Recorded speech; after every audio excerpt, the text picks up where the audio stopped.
2026년 소띠 운세. 30년을 참았는데 이제는 내 차례입니다. 소띠 여러분, 살면서 이런 생각 해보신 적 있으십니까? 내가 이렇게까지 열심히 살았는데 왜 내 몫은 없는 걸까 하는 생각 말입니다. 젊었을 때부터 남들보다 2배는 더 일했고 가족을 위해 내 것을 포기하는 일도 많았으며 힘들어도 내색하지 않고 묵묵히 버텨왔습니다. 그런데 나이가 들고 뒤돌아보니 남은 건 지친 몸과 비어있는 통장뿐입니다. 자식들 뒷바라지하느라 내 노후 준비는 제대로 못했고 형제들 도와주느라 정작 내 집 한 채 마련하지 못한 분들도 계실 겁니다. 배우자가 사업한다고 내 이름으로 보증을 서주거나 집을 담보로 잡았다가 어려움을 겪은 경우도 있으실 것입니다. 그렇게 30년, 어쩌면 40년을 남을 위해 살아왔는데 정작 내 몫은 어디에도 없다는 생각이 들 때가 있습니다. 소띠는 참는 것이 미덕인 줄 알고 살아왔습니다. 내가 조금 더 참으면 상황이 나아질 거라고, 내가 버텨주면 가족이 편해질 거라고, 지금은 힘들어도 나중에는 좋아질 거라고 스스로를 다독이며 버텨왔습니다. 하지만 2026년을 맞이하는 지금, 솔직히 마음 한구석에서는 이런 질문이 떠오르지 않습니까? 도대체 언제까지 참아야 하는 걸까? 내 인생에서 내가 주인공이 될 날은 오기는 하는 걸까? 오늘 말씀드리는 2026년 소띠 운세는 바로 그 질문에 대한 답입니다. 30년을 참았는데 이제는 내 차례라는 이 말은 단순히 좋은 일이 생긴다는 뜻이 아닙니다. 이제는 남을 위한 삶을 멈추고 내 삶을 살아야 한다는 신호입니다. 그동안 미뤄왔던 결정을 내려야 하고 놓지 못했던 것들을 내려놓아야 하며 당연하다고 여겼던 희생을 멈춰야 하는 시기입니다. 2026년은 소띠에게 갑자기 큰 행운이 찾아오는 해가 아닙니다. 대신 지금까지 쌓아온 것들이 비로소 내 것이 되기 시작하는 해입니다. 단 한 가지 조건이 있습니다. 낡은 것을 놓아야 새 것을 잡을 수 있다는 것입니다. 오래된 짐을 계속 들고 있으면 새로운 것을 받을 손이 없습니다. 이 시기를 놓치면 또다시 몇 년을 기다려야 할 수도 있습니다. 그래서 지금이 중요합니다. 소띠가 지금까지 살아온 방식. 소띠는 12지 중에서 가장 성실하고 우직한 띠로 알려져 있습니다. 한번 시작한 일은 끝까지 해내는 끈기가 있고 약속은 반드시 지키며 맡은 책임은 무거워도 끝까지 짊어지는 성격입니다.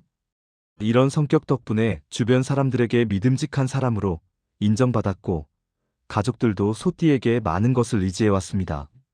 하지만 이런 장점이 때로는 독이 되기도 했습니다. 한번 시작한 일을 멈추지 못해서 손해를 보거나 약속을 지키느라 정작 내 일을 못하거나 책임감 때문에 놓아야 할 것을 계속 붙잡고 있는 경우가 많았습니다. 특히 가족 문제에서 이런 패턴이 두드러집니다. 자식이 어른이 되어도 계속 뒷바라지를 하고 형제가 어려우면 내 형편은 안 돌아보고 도와주며 부모님 모시는 일은 당연히 내 몫이라고 생각하며 살아왔습니다. 젊었을 때는 체력이 있으니 버틸 수 있었습니다. 아침 일찍 일어나 온종일 일하고 퇴근 후에도 집안일을 하고 주말에는 친정이나 시댁을 오가는 생활이 힘들어도 가능했습니다. 월급이 적어도 아끼고 모으면 됐고 몸이 피곤해도 하루 이틀 쉬면 회복됐습니다. 그때는 앞으로 상황이 나아질 거라는 희망도 있었습니다. 그런데 시간이 지나면서 상황은 변했습니다. 체력은 예전 같지 않은데 해야 할 일은 줄지 않았고 나이가 들수록 수입은 줄어드는데 지출은 오히려 늘어났습니다. 건강검진 받으면 이상 소견이 나오고 병원 가는 횟수도 잦아지며 약값도 만만치 않게 나갑니다. 자식들은 독립했다지만 여전히 경제적으로 도움을 요청하고 손주들 돌봐주는 일도 당연한 것처럼 여겨집니다. 그러다 어느 순간 깨닫게 됩니다. 이대로 가다가는 내 노후는 어떻게 되는 걸까? 지금까지 모아놓은 돈으로 앞으로 20년, 30년을 버틸 수 있을까? 혹시 나중에 아프거나 거동이 불편해지면 누가 날 돌봐줄까? 이런 생각들이 밤에 잠을 못 이루게 만듭니다. 그리고 조금씩 화가 나기 시작합니다. 내가 이렇게까지 해줬는데 왜 아무도 내 형편을 걱정해주지 않는지, 내가 힘들다고 말하면 왜 다들 당연한 듯이 받아들이는지 말입니다. 2026년은 바로 이 지점에서 시작됩니다. 소띠가 지금까지 살아온 방식을 계속 유지할 것인가, 아니면 이제는 다르게 살 것인가를 결정해야 하는 해입니다. 변화가 두렵고 익숙한 것이 편하지만 이대로는 안 된다는 것을 마음 깊이 알고 있는 시기입니다. 왜 2026년이 전환점인가? 2026년 소띠 운의 핵심은 전환입니다. 지금까지는 주는 역할이었다면 이제는 받는 역할로 바뀌어야 하는 시기입니다. 하지만 이 전환은 자동으로 일어나지 않습니다. 소띠가 먼저 낡은 역할을 내려놓아야 새로운 역할이 시작됩니다. 마치 무대에서 배우가 퇴장해야 다음 배우가 등장할 수 있는 것처럼 말입니다. 이 시기에 소띠 앞에는 여러 가지 선택의 순간이 찾아옵니다. 자식이 또다시 돈을 빌려달라고 할 때 어떻게 할 것인가? 형제가 부모님을 모시는 일을 계속 나만 떠맡기려고 할 때 어떻게 대응할 것인가? 배우자가 내 의견은 무시하고 자기 마음대로 결정하려고 할 때 참을 것인가 말 것인가 같은 문제들입니다. 이런 문제들은 사실 새로운 게 아닙니다. 지금까지도 계속 있어왔던 일들입니다. 다만 지금까지는 익숙한 방식대로 대응했습니다. 자식이 돈 달라면 어떻게든 마련해줬고 형제들이 부모님 모시는 일을 미루면 결국 내가 했으며 배우자 의견에 따르는 것이 편했습니다. 싸우기 싫고 관계가 나빠질까봐 걱정되고 나쁜 사람 되기 싫어서 그렇게 해왔습니다. 하지만 2026년에는 이런 방식이 더 이상 통하지 않습니다. 똑같이 대응하면 상황은 더 나빠지고 소띠 자신의 삶은 더 피폐해집니다. 운은 소띠에게 이제는 다르게 행동하라고 신호를 보냅니다. 거절해야 할 것은 거절하고 말해야 할 것은 말하며 그만둬야 할 것은 그만두라는 신호입니다. 문제는 소띠가 이 신호를 받아들이기가 쉽지 않다는 것입니다. 평생을 한 가지 방식으로 살아왔는데 갑자기 바꾸는 것이 어색하고 두렵습니다. 내가 이러면 나쁜 사람 아닌가?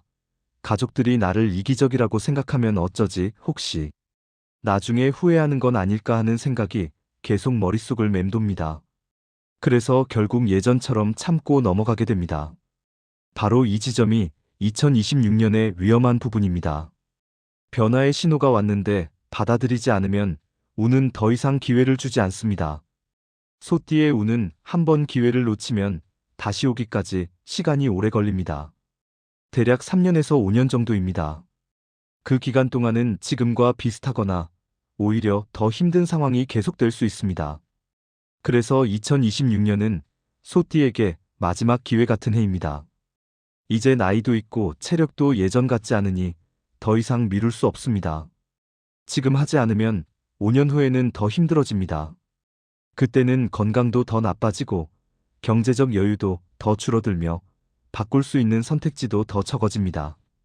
그래서 30년을 참았는데 이제는 내 차례라는 말이 나오는 것입니다. 재물운 모으는 것보다 지키는 것이 중요하네. 2026년 소띠 재물운을 한마디로 정리하면 지키는 해입니다. 많이 버는 것보다 새는 것을 막는 것이 중요하고 새로 모으는 것보다 지금 있는 것을 지키는 것이 우선인 시기입니다. 이것이 시원하게 들리지 않을 수도 있습니다. 모두들 돈이 많이 들어오고 재물운이 좋다는 이야기를 듣고 싶어 하니까요. 하지만 솔직하게 말씀드리는 것이 오히려 도움이 됩니다. 지금까지 소띠의 재물 패턴을 보면 공통점이 있습니다. 열심히 벌기는 하는데 남지 않는다는 것입니다. 월급을 받아도 몇 달 안 가서 통장이 비고 여유가 생겨도 어디선가 목돈 나갈 일이 생기며 조금 모았다 싶으면 누군가 돈을 빌려가거나 예상치 못한 지출이 발생합니다. 그래서 나이가 들어도 통장 잔고는 항상 비슷한 수준에 머물러 있습니다. 이런 패턴의 원인은 대부분 사람에게 있습니다. 자식들 용돈, 손주들 용돈, 형제들 경조사비, 친척 모임 회비, 배우자 용돈, 부모님, 병원비까지 합치면 한 달에 상당한 금액이 나갑니다. 하나하나는 거절하기 어려운 돈들이지만 합치면 생활비의 30%에서 많게는 50%까지 차지하는 경우도 있습니다. 이것이 바로 소띠 재물이 새는 가장 큰 구멍입니다. 2026년에는 이 구멍이 더 크게 벌어질 위험이 있습니다. 자식이 집을 사거나 사업을 시작한다며 목돈을 요구할 수 있고 형제가 급하게 돈이 필요하다며 빌려달라고 할 수 있으며 배우자가 큰 지출을 계획하며 동의를 구할 수도 있습니다. 이때 예전처럼 그래 내가 어떻게든 해줄게 하고 응하면 소띠의 노후 자금은 크게 줄어들 수 있습니다. 그래서 2026년 재물운의 핵심은 거절입니다. 줄 수 없는 것은 줄 수 없다고 말하는 용기가 필요합니다. 가족이라고 해서 모든 재정적 요구를 들어줘야 하는 것은 아닙니다. 내 노후가 더 중요합니다. 지금 다 주고 나중에 내가 아프거나 돈이 필요할 때 누가 책임져 줄까요? 그때 가서 자식들에게 손 벌리는 것이 더 비참합니다. 구체적으로 해야 할 일은 이렇습니다. 첫째, 매달 가족들에게 나가는 돈을 정확히 파악하세요. 둘째, 그 중에서 꼭 줘야 하는 돈과 줄 수 있으면 좋지만 안 줘도 되는 돈을 구분하세요. 셋째, 줄 수 없는 것은 명확하게 거절하세요. 미안하다는 말은 해도 되지만 끝내주면 안 됩니다. 거절할 때는 이유를 길게 설명하지 마세요. 지금은 내 형편도 어려워서 도와줄 수가 없어라고 짧게 말하면 됩니다. 상대방이 섭섭해할 수도 있지만 그것은 상대방의 감정입니다. 내가 책임질 부분이 아닙니다. 소띠는 평생 남의 감정을 헤아리느라 내 감정을 억눌러 왔습니다. 이제는 내 형편을 먼저 생각할 때입니다. 또 하나 중요한 것은 이미 빌려간 돈을 받는 것입니다. 소띠는 돈을 빌려주고도 받지 못하는 경우가 많습니다. 재촉하기 미안하고 관계가 나빠질까 두려워서 그냥 넘어가는 경우가 많습니다. 하지만 2026년에는 받을 수 있는 돈은 받아야 합니다. 몇 년 전에 빌려준 돈도 생각나면 연락해서 물어보세요. 상대방이 불편해하더라도 내가 권리가 있는 돈입니다. 2026년 재물운은 화려하지 않습니다. 큰 돈이 들어오거나 투자가 대박 나는 일은 기대하기 어렵습니다. 하지만 새는 구멍을 막고 지켜야 할 것을 지키면 연말에는 통장 잔고가 올해보다 확실히 늘어나 있을 것입니다. 이것이 2026년 소띠 재물운의 현실적인 목표입니다. 관계운, 이제는 거리를 조절할 때 2026년 소띠에게 가장 큰 변화가 필요한 부분은 바로 사람 관계입니다. 지금까지 소띠는 관계에서 주로 주는 쪽이었습니다. 먼저 연락하고, 먼저 챙기고, 먼저 양보하는 사람이었습니다. 상대방이 힘들어하면 내 일처럼 걱정했고, 부탁을 받으면 거절하지 못했으며, 서운한 일이 있어도 참고 넘어갔습니다. 이런 태도가 나쁜 것은 아닙니다. 오히려 소띠의 좋은 점이기도 합니다. 덕분에 주변 사람들에게 신뢰받는 사람이 됐고, 오래 지속되는 관계들도 많이 만들었습니다. 하지만 문제는 이런 관계들이 점점 짐이 되고 있다는 것입니다. 만나면 즐겁지 않은데 계속 만나야 하고, 마음은 떠났는데 끊지 못하는 관계들이 소띠의 에너지를 빼앗고 있습니다. 특히 가족 관계에서 이런 문제가 두드러집니다. 자식들은 이제 어른이 됐는데도 여전히 소띠를 돌봄의 대상으로 여기고, 형제들은 부모님 모시는 일을 당연히 소띠 몫으로 생각하며 배우자는 소띠가 항상 양보할 거라고 기대합니다. 소띠가 힘들다고 말해도 엄마는 원래 그렇잖아. 언니가 좀 해줘야지. 당신이 좀 참으면 되잖아 하는 식으로 넘어갑니다. 2026년에는 이런 관계의 패턴을 바꿔야 합니다. 관계를 끊으라는 게 아니라 거리를 조절하라는 것입니다. 가까이 있으면 부담스러운 사람들과는 조금 떨어져 있어야 합니다.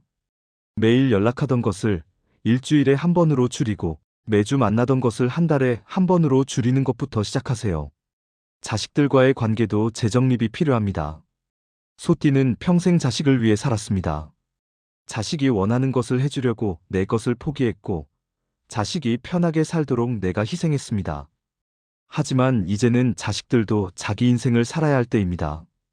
매일 안부 전화 받고 싶고, 자주 만나고 싶고, 손주들 돌봐주고 싶은 마음은 이해하지만 그것이 소띠를 힘들게 만든다면 거리를 둬야 합니다. 이제는 너희 인생이니까 너희가 알아서 해. 엄마는 이제 내 인생 살 거야. 이 말을 할 수 있어야 합니다. 처음에는 서운해하거나 섭섭해할 수 있지만 시간이 지나면 이해합니다. 오히려 그동안 엄마가 얼마나 희생했는지 알게 되고 감사하게 생각하게 됩니다. 형제 관계도 마찬가지입니다. 부모님 모시는 일, 명절 준비, 제사 모시는 일을 혼자 다 하지 마세요. 다른 형제들도 똑같이 자식입니다. 당연히 나눠서 해야 합니다. 이번에는 네가 해. 나는 힘드니까 다른 사람이 해줬으면 좋겠어 하고 명확하게 말하세요. 혼자 다 하다가 쓰러지는 것보다 차라리 관계가 조금 불편한 게 낫습니다. 배우자 관계는 가장 조심스럽지만 가장 중요한 부분입니다. 평생을 함께 살았는데 이제 와서 관계를 바꾸는 것이 쉽지 않습니다. 하지만 2026년은 그래도 해야 하는 시기입니다. 내 의견을 말하고 내가 원하는 것을 요구하며 불편한 것은 불편하다고 표현하세요. 참고 사는 것이 미덕이 아닙니다. 서로 존중하며 사는 것이 진짜 미덕입니다. 관계를 정리한다는 것은 사람을 버리는 게 아닙니다. 건강한 경계를 만드는 것입니다. 소띠는 지금까지 경계 없이 살았습니다. 남의 일을 내 일처럼 여기고 남의 감정을 내가 책임지려고 했습니다. 하지만 그렇게 살다 보면 정작 내 인생은 없습니다. 2026년은 경계를 만들고 내 삶을 되찾는 해입니다. 30년을 참았는데 이제는 내 차례입니다. 이 말이 지금 소띠 여러분의 마음에 어떻게 들리십니까? 반가운가요? 아니면 여전히 두려운가요? 두렵다면 그것은 당연합니다. 평생을 한 가지 방식으로 살아온 사람이 갑자기 바꾼다는 것은 쉬운 일이 아니니까요. 하지만 한 가지는 분명합니다. 지금 바꾸지 않으면 앞으로도 계속 똑같이 살게 됩니다. 10년 후에도 자식들 뒷바라지하느라 내 노후 준비 못하고 형제들 챙기느라 내 건강 못 챙기며 남 눈치 보느라 내가 하고 싶은 건 못하고 살게 됩니다. 그리고 그때 가서 후회합니다. 그때 좀 더 용기를 냈어야 했는데 하면서 말입니다. 2026년 소띠에게 필요한 것은 거창한 변화가 아닙니다. 작은 용기입니다. 한번 거절해보는 용기, 내 의견을 말해보는 용기, 불편한 관계에서 한 발짝 물러서는 용기가 필요합니다. 그 작은 용기가 모여서 큰 변화를 만듭니다. 구체적으로 이번 달 안에 해볼 수 있는 일을 말씀드리겠습니다. 첫째, 지금 가장 부담스러운 관계 하나를 떠올려 보세요. 그리고 그 사람과의 만남을 한번 미뤄보세요. 둘째, 가족 중 누군가가 재정적 도움을 요청하면 바로 응하지 말고 하루 정도 시간을 두고 생각해 보세요. 셋째, 이번 주말에는 남을 위한 일을 하지 말고 내가 하고 싶었던 일을 하나 해보세요. 이 세 가지만 해도 뭔가 달라지는 느낌을 받으실 겁니다. 처음에는 불안하고 죄책감이 들 수 있지만 그것도 잠시입니다. 며칠 지나면 오히려 마음이 편해지고 가벼워지는 것을 느끼게 됩니다. 그 느낌이 바로 2026년이 소띠에게 주려는 선물입니다. 소띠의 운은 느리게 움직이지만 한번 움직이면 확실합니다. 2026년은 그 움직임의 시작점입니다. 여기서 시작한 변화가 2027년, 2028년으로 이어지며 소띠의 삶을 완전히 바꿀 수 있습니다. 반대로 이번에 기회를 놓치면 2030년이 되어서야 다시 이런 기회가 옵니다. 그때는 지금보다 나이도 더 들고 체력도 더 떨어져 있을 것입니다. 그러니 지금입니다. 30년을 참았으니 이제는 충분합니다. 이제는 내 차례입니다. 내가 행복할 차례, 내가 쉴 차례, 내가 편할 차례입니다. 가족들이 이해 못해도 괜찮습니다. 주변 사람들이 이기적이라고 해도 괜찮습니다. 내 인생은 한 번뿐입니다. 이제는 나를 위해 살아도 됩니다. 2026년 소띠 여러분, 용기 내시길 바랍니다. 작은 변화 하나가 여러분의 삶을 바꿀 것입니다. 그리고 그 변화를 시작하기에 지금이 가장 좋은 때입니다. 여러분의 새로운 시작을 진심으로 응원합니다.